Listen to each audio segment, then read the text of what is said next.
Sometimes, one of the biggest challenges in life is figuring out what you want to do. It's a question that follows us, especially during transitions. Whether you are leaving school, changing careers, or even just reflecting on your current path. I like to think of this process like being at a restaurant, but not just any restaurant. This is the restaurant of life. And you're handed a menu, but it's overwhelming. There are so many choices in front of you. Too many, really. It feels impossible to know where to start. The menu doesn't just have one section either. There are breakfast items, lunch options, dinner specials, and even those limited time seasonal dishes. And to make things more complicated, you've never eaten here before. Other people, parents, friends, mentors, they've been here. They have recommendations. But at the end of the day, it's your meal to choose. Early on, others might have ordered for you, choosing what they thought was best. You were given kid-sized portions, so to speak. Small decisions or experiences meant to guide you, but not define you. As you grow, you start to understand more about yourself. What you like, what you don't, what fits within your budget, whether that's time, energy, or resources. And now, here you are, trying to figure it out for yourself. But the question remains, how do you choose? It's tempting to follow what's popular or let someone else decide for you. But deep down, you know you can't live someone else's life. You need to make the decision that reflects who you are within the constraints you face. But where do you even start? First, you have to recognize that you'll never have all the information. You won't know for sure if one dish or one path is better than another until you try it.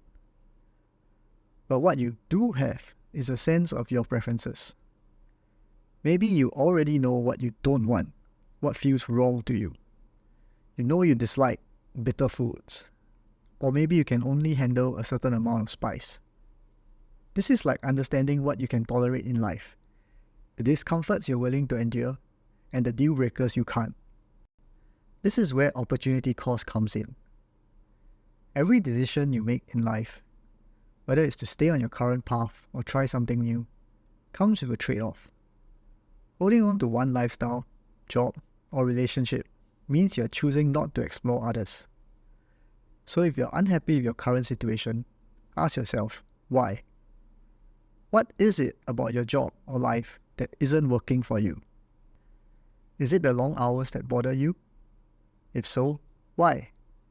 Is it because you feel physically drained? Or is it because you're missing out on time with loved ones? Maybe the stress is coming from a toxic work environment, difficult colleagues, or an unsupportive boss. But go deeper. Ask yourself why those things make you feel the way you do. What's at the core of your dissatisfaction?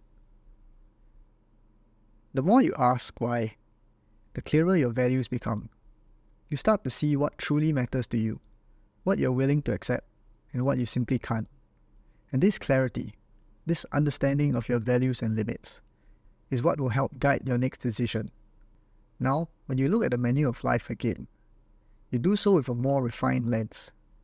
You've learned something about yourself. But even with this new understanding, the truth remains. You'll never know for sure until you try. The experience will be unique to you. It's personal. And it's not something anyone else can live or decide for you. So the next time you're stuck, overwhelmed by the choices life throws at you, remember that it's not about having the perfect answer. It's about making the best decision you can with the information you have and moving forward. And if it doesn't turn out as you hope, that's not failure.